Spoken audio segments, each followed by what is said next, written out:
بخاری اور مسلم دونوں میں حدیث ہے کہ اللہ کا ذکر کرنے والا زندہ کی مثل ہے اور ذکر نہ کرنے والا مردہ کی مثل، یعنی وہ زندہ لاش ہے جو اللہ کا ذکر نہیں۔ جامعہ ترمذی میں حدیث ہے، ایک صحابی حاضر ہوئے، یا رسول اللہ مجھے کوئی ایسی نصیحت کریں کہ اس کے بعد مجھے کسی چیز کی ضرورت نہ رہے۔ نبی علیہ السلام نے کہا کہ تیری زبان ہر وقت اللہ کے ذکر سے تر، بس یہ نصیحت، یعنی صرف نماز کی حد تک نہیں، عام حالت۔ اچھا، ذکر کے لیے زبان ہلانا بھی ضروری نہیں ہے، دل میں بھی ذکر ہو سکتا ہے، اللہ کو یاد کرنا بھی ذکر ہے، غور و تفکر کرنا بھی ذکر ہے۔ اصل چیز ہے گاڈ اورینٹڈ۔ بخاری مسلم میں حدیث ہے، جب تم نماز پڑھ کے اسی جگہ پہ بیٹھے رہتے ہو نا جہاں پہ نماز پڑھی تھی، اسی مصلی کے اوپر، جب تک وضو نہیں ٹوٹتا نا، کچھ ذکر نہ بھی کرو تب بھی فرشتے دعائے رحمت تمہارے لیے کرتے رہتے۔ حتیٰ کہ بخاری مسلم میں آیا کہ جو شخص نماز کے انتظار میں ہے نا، اللہ تعالیٰ اسے بھی نماز کے اندر ہی شمار کر لے۔ دیکھیں اللہ تعالیٰ کی رحمت ہے، یعنی یہ تو ایک نہ ختم ہونے والا سلسلہ ہے۔ بخاری مسلم دونوں میں حدیث ہے، میں اپنے بندے کے گمان کے قریب ہوں جیسا کہ میرے بارے میں گمان کرے۔ جب وہ مجھے دل میں یاد کرتا ہے میں اسے دل میں یاد کرتا ہوں، جب وہ مجھے کسی مجلس میں یاد کرتا ہے نا تو میں اس سے بہتر مجلس میں اسے یاد کرتا ہوں، جب وہ میری طرف ایک بالش بڑھتا ہے میں اس کی طرف ایک ہاتھ بڑھتا ہوں، جب وہ میری طرف چل کے آتا ہے میں اس کی طرف دوڑ کر آتا ہوں۔ تو یہ حدیث قدسی ہے بخاری مسلم دونوں میں، اور اسپیسیفکلی یہ قرآن حکیم کی درس و تدریس کے حوالے سے ذکر ہوا تھا کہ ایسی مجلس میں فرشتے حاضر ہوتے ہیں اور جب اللہ کے پاس جاتے ہیں، حالانکہ اللہ جانتا ہے، پھر بھی پوچھتا ہے کہ میرے بندوں کے پاس گئے تھے کس حالت میں پایا، وہ بتاتے ہیں یہ حالت تھی۔ پھر اللہ تعالیٰ پوچھتے ہیں مجھ سے کیا مانگ رہے تھے، فرشتے بتاتے ہیں کہ بندے جنت مانگ رہے تھے۔ اللہ تعالیٰ پوچھتا ہے کیا جنت دیکھی انہوں نے، کہتے ہیں نہیں، اگر دیکھ لیتے تو اس سے بھی زیادہ مانگتے۔ اور کیا کہتے تھے، جہنم سے آزادی مانگتے، کیا جہنم دیکھی میرے بندوں نے، نہیں، اگر دیکھ لیتے اس سے بھی زیادہ اشد و سے مانگتے۔ اللہ تعالیٰ فرماتا ہے تم گواہ ہو جو میں نے سب کو معاف کر دیا۔ اچھا، وہ فرشتے کہتے ہیں یا اللہ ایک بندہ ایسا تھا جو ویسے ہی وہاں پہ آ گیا تھا، اس کی نیت نہیں تھی لیکن وہ ان کی مجلس میں بیٹھا تھا۔ اللہ تعالیٰ فرماتا ہے کہ یہ لوگ ہی ایسے ہیں کہ جو ان کی مجلس میں بھی بیٹھ جائے ان کو بھی میں نے بخش دیا۔ وہ جو کہہ رہے ہوتے ہیں نا غوث پاک کے درس میں بھی اگر کوئی بیٹھ گیا، کہانیوں میں نہیں میرے بھائی، درس قرآن میں، وہ چاہے غوث پاک دے رہے ہو یا کوئی انجینئر پاک دے رہے ہو یا کوئی ڈاکٹر پاک دے رہے ہو، اگر اخلاص کے ساتھ کوئی اللہ کا ذکر کر رہا ہے، خالص توحید بتا رہا ہے، قرآن و سنت کی تعلیمات بتا رہا ہے، اس کی مجلس میں بیٹھنے والے کے لیے جنت کا راستہ آسان ہو جائے گا۔ وہ تو حدیث ہے صحیح مسلم کے اندر کہ جو علم کے راستے پہ چلتا ہے اللہ تعالیٰ جنت کا راستہ اس کے لیے آسان کر دیتا ہے۔ یہ تو بالکل اسٹیبلش چیز ہے۔ تو یہ ذکر ایسا معاملہ ہے کہ کوئی دل میں بھی یاد کرتا ہے نا، اللہ اس کو پھر دل میں یاد کرتا ہے۔ فَاذْكُرُونِي أَذْكُرْكُمْ، یہ تو قرآن میں سورۃ البقرہ میں ہے، اے میرے بندے مجھے یاد کر میں تیرا ذکر کروں اور اس سے بہتر مجلس میں کروں، فرشتوں کی مجلس میں کروں۔ اور انسان کی کتنی خوش نصیبی ہے کہ انسان اللہ کو یاد کرے، اللہ تعالیٰ اس کے رسپانس میں اسے یاد کرتا ہے۔ انسان کا اللہ کو یاد کرنا یہ چھوٹی چیز ہے، اللہ کا اپنے بندے کو یاد کرنا یہ بڑی چیز ہے۔ سنن ابن ماجہ میں حدیث ہے، اور یہ تعلیقاً امام بخاری بھی حدیث لے کے آئے ایک چیپٹر کی ہیڈنگ میں، اور یہ اتنی رکت انگیز حدیث ہے کہ اس حدیث کو میں نے اپنے اسکار کارڈ میں بھی شامل کیا ہے کہ میں اپنے بندے کے ساتھ ہوتا ہوں اس وقت جب وہ میرا ذکر کر رہا ہوتا ہے اور اس کے ہونٹ میرے ذکر کی وجہ سے ہل رہے ہوتے ہیں۔ زبان سے ذکر کرنا یہ سب سے افضل ذکر ہے، کیونکہ اس میں آپ کی زبان، اعضاء، دل، دماغ سب کچھ شامل ہے۔ دل میں بھی ذکر کرنے کا ثواب ہے لیکن زبان سے کرنا افضل ہے۔ اسی لیے آپ دیکھیں جو آبلیگیٹری چیزیں ہیں وہ اللہ تعالیٰ نے زبان کے ساتھ جوڑ دی ہیں، یعنی نماز آپ دل میں نہیں پڑھ سکتے، زبان سے پڑھنی ہے، اور کم از کم اتنی آواز سے کہ وہ خود آپ محسوس کر رہے ہو۔ محسوس سے مراد یہ نہیں ہے کہ 10 نمازی دیر تک سن رہے ہیں، نہیں، محسوس سے مراد ہے کہ آپ کو فیل ہو رہا ہے کہ آپ کو اپنی زبان سے پڑھ رہے ہیں۔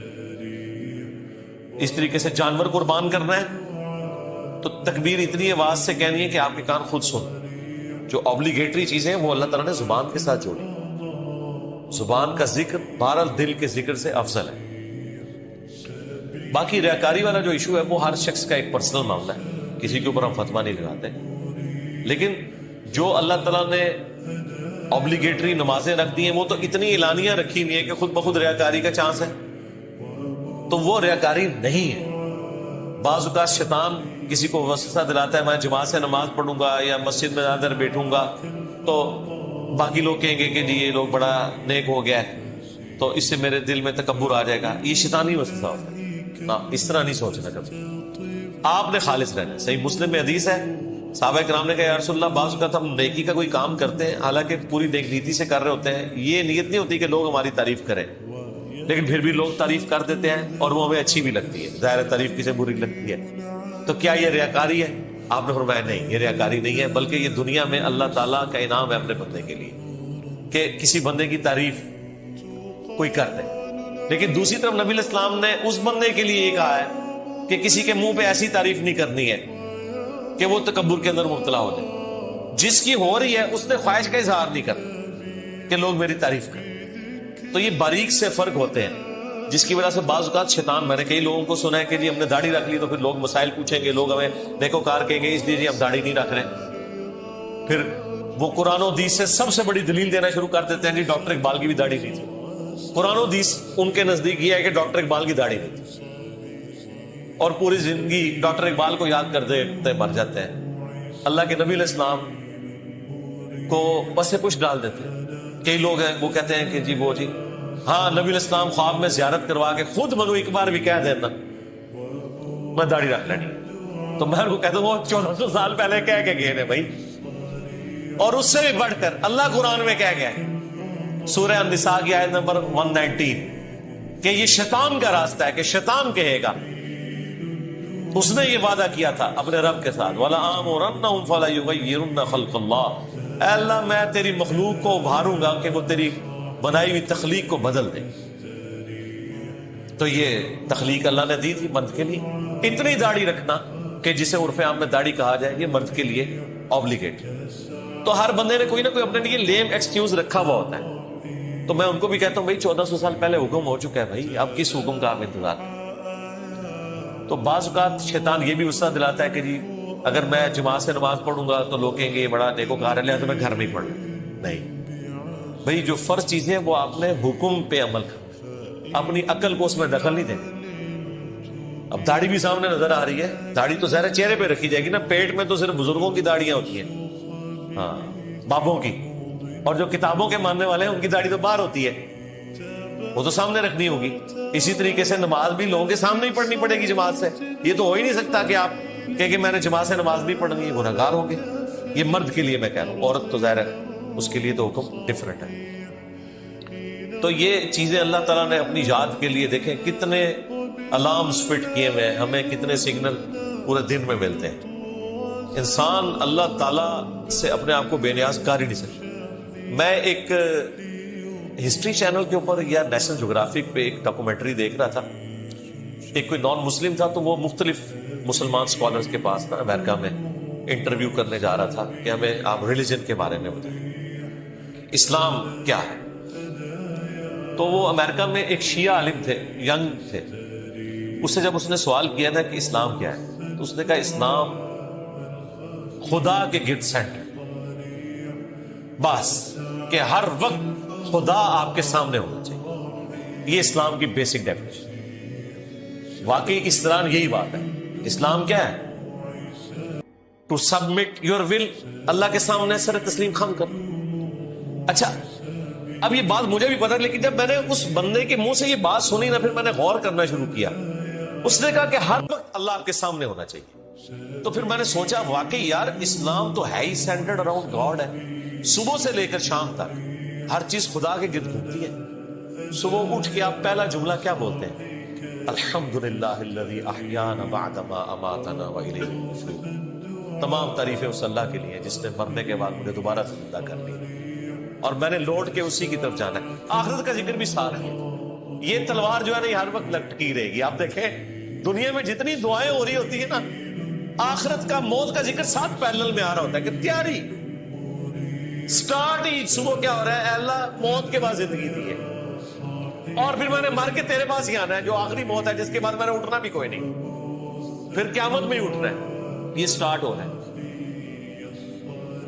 نماز پڑھیں گے، وہ تو ذکر کی اعلیٰ ترین چیز، واقعی میں صلاۃ لذکری، میری یاد کے لیے نماز کو قائم رکھنا، اور نماز کے بعد بھی اذکار، نماز کے اندر بھی اذکار، مسجد میں جانے کی دعا، وہ بھی گاڈ اورینٹڈ، مسجد سے نکلنے کی دعا، ٹوائلٹ گئے ہیں تو اس میں جانے کی دعا، اس سے نکلنے کی دعا، پھر گھر سے نکلے ہیں پھر اللہ کو یاد کر کے نکلے، جہاں جا رہے ہیں اپنا کوئی کام سٹارٹ کر رہے ہیں تو اللہ کے نام سے سٹارٹ کر رہے ہیں، اور ساتھ یہ ٹینشن لگی ہوئی ہے کہ فجر تو پڑھ لی ہے، اب زور کا وقت کتنے بجے ہے، اپنے آپ شیڈیول کو سیٹ کرتے ہیں تاکہ میں جماعت سے نماز پڑھ سکوں، تو بس جو یہ شیڈیول طے کر رہا ہے نا، وہ بھائی فجر سے لے کے زور تک نماز کی حالت میں ہے، کیونکہ وہ نماز کے انتظار میں بیٹھا ہے۔ نماز کے انتظار میں بیٹھنے کے لیے مسجد میں بیٹھنا ضروری نہیں ہے، کوئی اپنے آفس میں بھی بیٹھا ہے نا اس انتظار میں کہ میں نے نماز کے لیے جانا ہے، وہ نماز کے انتظار میں بیٹھا، پھر نماز کا وقت آ جاتا، پھر بازار میں جانے کی دعا، سواری پہ بیٹھے تو اس پہ دعا،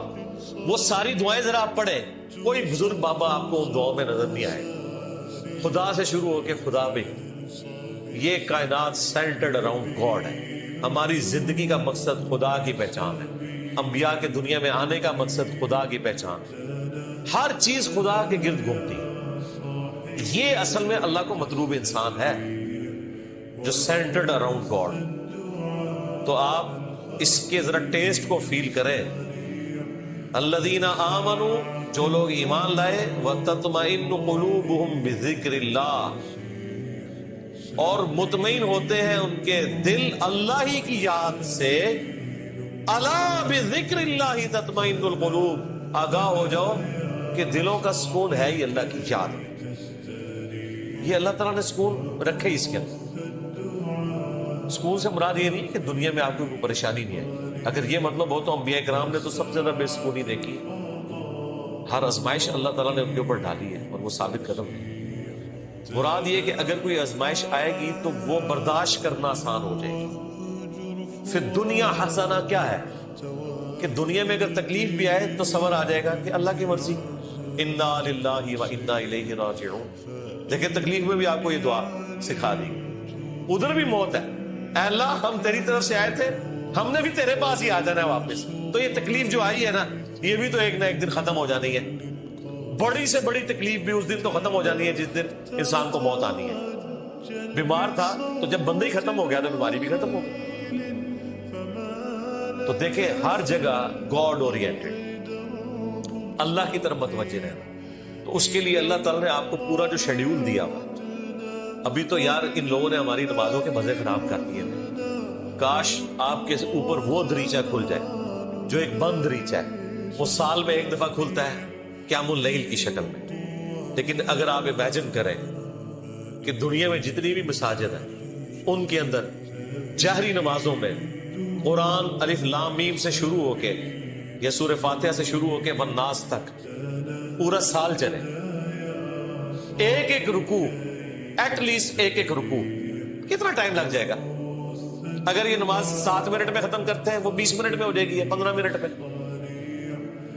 ایک رکوع، مغرب کے اندر پہلی رکعت میں، دوسرا رکوع مغرب کی دوسری رکعت میں، پھر عشاء کی رکعت میں اس سے اگلے والا رکوع، اور اس کی دوسری رکعت میں اس سے اگلا، اور اس طریقے سے فجر میں یہ 6 رکعتیں جو ہیں آپ کی جہر، 2 مغرب 2 عشاء اور 2 فجر، ان میں قرآن پورے سرکل میں چلتا رہے۔ آپ کو عربی آتی ہے نہیں آتی اس سے کوئی فرق نہیں پڑتا، آپ کا اسمارٹ فون آپ کے ہاتھ میں ہو اور ترجمے والا قرآن آپ نے اس پہ کھولا ہوا، میں نے تو اس کا ثبوت بھی دے دیا بخاری سے کہ ذکوان تابعی حضرت عائشہ کا غلام تھا جو انہیں قیام اللیل رمضان میں کروایا کرتا تھا، وہ حافظ نہیں تھا تو وہ مصحف ہاتھ میں پکڑتا تھا، اما عائشہ اس کے پیچھے رمضان کا قیام کرتی تھی۔ اس کا مطلب ہے سننے میں زیادہ آسانی اور مزہ آتا ہے بجائے خود پڑھنے کے۔ تو یہ حدیث امام بخاری نے ایک چیپٹر کی ہیڈنگ میں لیا اور اس کی پوری سند سنن الکبریٰ البیہقی اور مصنف ابن ابی شیبہ میں موجود ہے، بلکہ مصنف ابن ابی شیبہ میں تو یہاں تک ہے کہ انس ابن مالک اور باقی صاحب کے بارے میں کہ انہوں نے پیچھے قرآن اٹھایا ہوتا تھا، سامنے حافظ کھڑا ہوتا تھا اور وہ سنتے بھی تھے دیکھ کے، اور اگر کہیں غلطی ہوتی تھی تو غلطی کو پکڑتے تھے، اور اٹھانے کا فائدہ یہ ہے کہ کنسنٹریشن آپ کی رہتی۔ انہوں نے کتنا ظلم کیا ہے کہ ہم سے قرآن چھین لیا۔ مغرب، عشاء اور فجر کی نمازیں واللہ اس لیے نہیں تھی کہ آپ نے صرف رکعتیں پوری کرنی ہیں، یہ آپ کے اندر فیول ڈالنا تھا کہ جب آپ جہرن قرآن سنیں گے تو آپ کی پروگرامنگ ہوتی رہے گی۔ ہم کیا سنتے ہیں؟ وہی رٹی رٹائی آخری 10 صورتیں یا چند صورتوں کی آخری آیات، سورہ بقرہ کی آخری آیات، سورہ حشر کی آخری آیات، کوئی جو مولویوں نے رٹی ہوئی ہے۔ یار اگر حافظ قرآن نہیں بھی آپ کا امام مسجد، کوئی مسئلہ نہیں، وہ مصحف اٹھا کے پڑھ لے، کوئی مسئلہ نہیں، قرآن دیکھ کے تو پڑھنا اس کو آتا ہے نا، قاری ہے، مصحف اٹھا کے پڑھے۔ لیکن آپ ذرا امیجن کریں کہ آپ کی نماز کا لیول کیا ہوگا کہ آپ کو اگلی نماز کا انتظار رہے گا کہ بھئی، اور آپ یہ کوشش کریں گے کہ آپ کی نماز نہ چھوٹے، وہاں سے رکوع اگلا سٹارٹ۔ بلکہ میں تو کہتا ہوں گورنمنٹ لیول پہ یہ ہونا چاہیے کہ ایک اجتماعی نظم کوئی قائم کرے، اجتماعی نظم ہو پورے ملک میں، عید کی رات کو اگلا قرآن سٹارٹ ہو جائے، گورنمنٹ کی طرف سے شیڈیول ہو کہ بھئی اب یہ اگلا قرآن سٹارٹ ہو گیا، اتنے رکوع ہیں، 6 رکوع کور ہوتے ہیں نا، اگر آپ 6 جہرن رکھتے رہے تو آلموسٹ کوئی 520 کے قریب رکوع بنتے ہیں، ان کو ڈیوائڈ کر لیں تو پورے ملک کے اندر ختم قرآن بھی ایک ہی دن ہو رہا ہو، شمسی اعتبار سے رکھ لیں، تاکہ کوئی شخص دوسرے شہر میں بھی چلا گیا ہے اسے یہ یقین ہو کہ ہاں جی میں فلاں مسجد میں جاؤں گا تو شیڈیول ایک ہی چل رہا ہے۔ یہ ہم نے دنیاوی کئی معاملات میں اپنے آپ کو مینج کیا ہوا ہے اس طریقے سے۔ دیکھ لیں KFC آپ امریکہ سے کھائیں، آپ سعودیہ سے کھائیں، آپ جیلوں میں بیٹھ کے کھائیں، آپ کی آنکھوں میں پٹی بندھی ہوئی ہو، آپ کھا کے بتا دیں گے کہ آپ KFC کا چکن کھا رہے ہیں، اس سے قطع نظر کہ آپ دنیا میں کہاں بیٹھے ہوئے۔ 66,000 آؤٹ لیٹس ہیں ان کی دنیا میں، یہ بھی پرانا فگر ہے، اب تو پتہ نہیں اس سے زیادہ ہی نہ ہوگی، ایک ذائقہ دیا نا پوری دنیا کے اندر۔ اس طرح کے کئی شیڈیول ہیں، اور اگر یہ تھوڑی سی ایفرٹ پٹ کر لی جائے تو سرکار آپ کو کوئی اپنے بچوں کو توحید سکھانے کی ضرورت نہیں ہے، توحید خود بخود وہ سیکھ جائے گا، پورے دورہ قرآن بھی نہیں ہوگا، انہیں پتا چل جائے گا کہ سب کچھ فراڈ چل رہا ہے، قرآن تو کوئی اور ہی بات کرتا ہے۔ یہی وجہ ہے کہ جو غیر مسلم ملکوں میں لوگ جاتے ہیں نا، وہاں جب ان کا نان مسلم لوگوں سے واسطہ پڑتا ہے تو پھر ان کو بھی تھوڑی شرم آتی ہے کہ یار وہ جب پوچھتے ہیں آج اسلام کیا ہوگا تو ہم تو پتہ ہی کچھ نہیں، پھر قرآن ترجمے سے پڑھتے ہیں تو آپ دیکھتے ہیں کہ یہاں داڑھی بھی نہیں ہوتی، وہاں سے داڑھی بھی رکھ کے آ جاتے ہیں، نماز بھی شروع کر دیتے ہیں، قرآن بھی پڑھ لیتے ہیں اور گمراہ بھی ہو جاتے ہیں۔ یعنی ادھر والوں کی نظر میں وہ کہتے ہیں یہ کیا کہانیاں تم لوگوں نے دین، قرآن میں تو یہ کچھ اور لکھا ہوا ہے۔ تو اگر یہ شیڈیول گورنمنٹ کر دے، یہ کوئی مشکل کام ہے مجھے بتائیں، چلے پردہ رکھنے کے لیے اگر کوئی جعلی حافظ بھی ہے، گورنمنٹ کہہ دے کہ ٹھیک ہے جی مصحف اٹھائیں، مصحف اٹھا کے پڑھے، پردے کا پردہ رہ جائے گا۔ اگر کسی کو یہی ہے کہ میں تو حافظ بن کے یہاں بھرتی ہوا تھا، ہے کوئی نہیں تھا، کوئی مسئلہ نہیں، مصحف اٹھا کے پڑھے، پیچھے بھی لوگ ایئر فلائٹ موڈ میں دیکھیں اور ترجمے والا قرآن کھولیں، جب قرات ہو رہی ہوتی ہے اتنا آپ کو ٹائم مل جاتا ہے کہ آپ عربی اور نیچے ترجمہ بھی دیکھ سکتے ہیں۔ ویسے آپ اگر کوشش کریں نا کہ میں 6 رکوع روز کے ایک جگہ بیٹھ کے ترجمے سے پڑھوں، پھر پڑھ بیٹھے دوسری، کوئی نہ کوئی کام آپ کے آڑے آ جائے، کوئی نہ کوئی مصروفیت آڑے آ جائے۔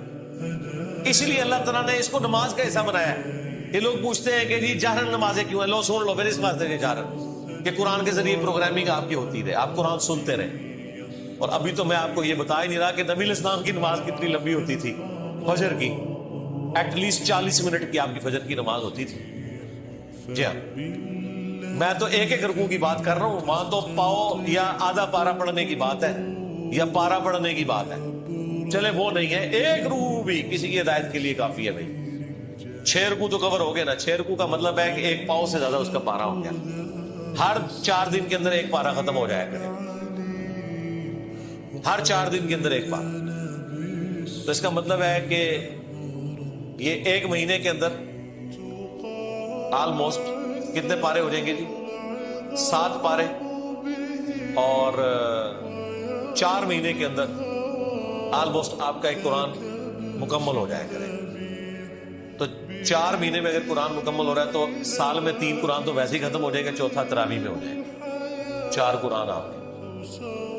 تو سرکار 1 سال نہیں، ایک دفعہ بھی قرآن سے کوئی گو تھرو ہو گیا اور پھر اللہ نے کیا اس میں مزہ رکھا ہے کہ اتنی موٹی کتاب ہے کہ بوریت بھی نہیں ہوتی. آپ جتنا بھی پڑھ لینا دوبارہ اس سورت تک پہنچنے کے لیے اتنا وقت گزر چکا ہوتا ہے کہ جب آپ وہ دوبارہ پڑھتے ہیں آپ کو بالکل نئی لگ رہی ہوتی.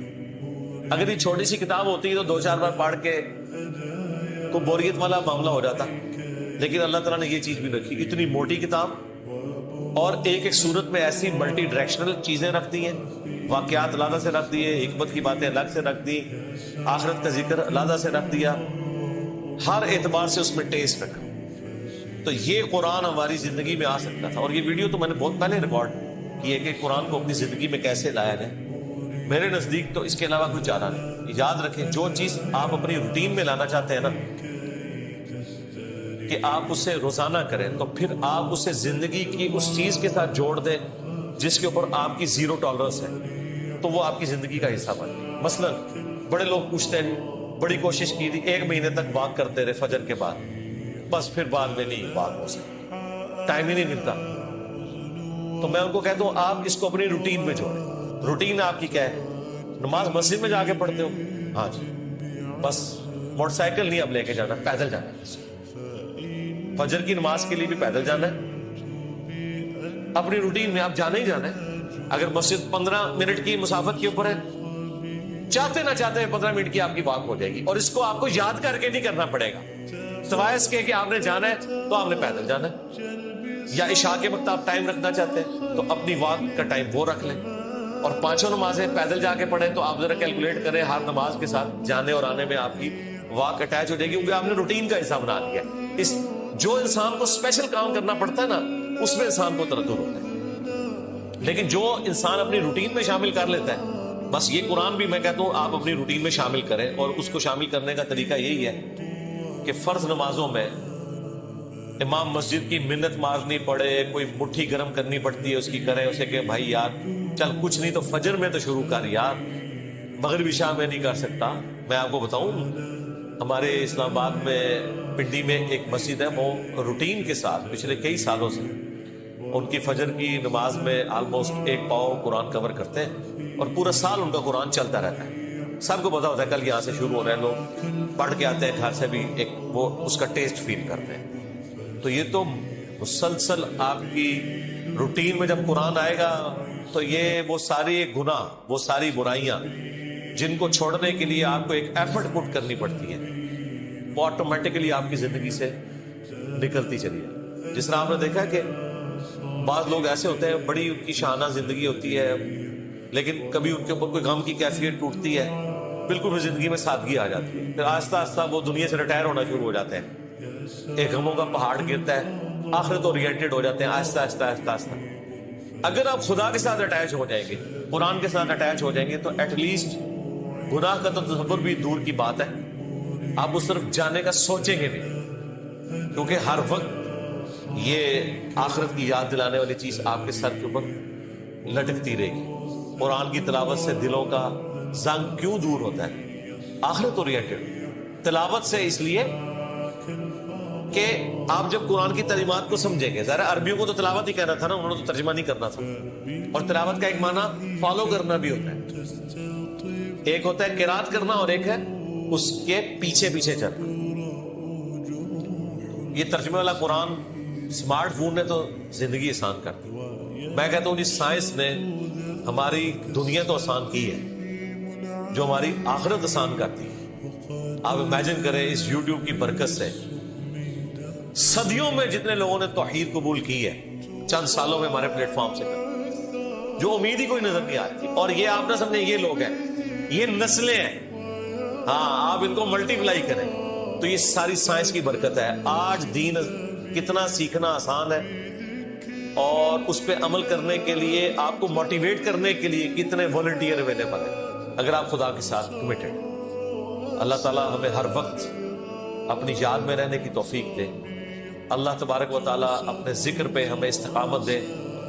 آج کی ہم قرآن کلاس کو اس دعا کے اوپر اہتمام کرتے ہوئے اینڈ کرتے ہیں. نبی الاسلام نے حضرت معاذ بن جبل سے فرمایا تھا, جامعہ ترمذی میں اور سنن نسائی میں حدیث ہے, اے معاذ میں تم سے محبت کرتا ہوں اور تمہیں نصیحت کرتا ہوں کہ ہر فرض نماز کے بعد اس دعا کو لازم کر لینا. اللہم اعنی علی ذکرک و شکرک و حسن عبادتک۔ ایک حدیث میں الفاظ ہے ربی اعنی علی ذکرک و شکرک و حسن عبادتک، اے اللہ میں تیری مدد مانگتا ہوں، میری مدد فرما اس بات پر کہ میں تیرا ذکر کروں، تیرا شکر کروں اور بڑے احسن طریقے سے تیری عبادت کرتا رہوں، پورے پروٹوکول کے ساتھ، اس میں تو میری مدد فرما۔ اب دیکھیں یہ بھی اسی سے ریلیٹڈ تھی، نماز پڑھ کے فارغ ہوئے ہیں اور نماز کے بعد یہ دعا کر رہے ہیں کہ اللہ میں تیرا ذکر کروں، تیرا شکر کروں اور احسن طریقے سے تیری عبادت کرتا رہوں، اس میں تو میری مدد فرما۔ یعنی دعا سے اپنے آپ کو کبھی بھی غافل نہیں کرنا۔ سبحانک اللہم و بحمدک، اشہد ان لا الہ الا انت، استغفرک و اتوب الیک، وما علینا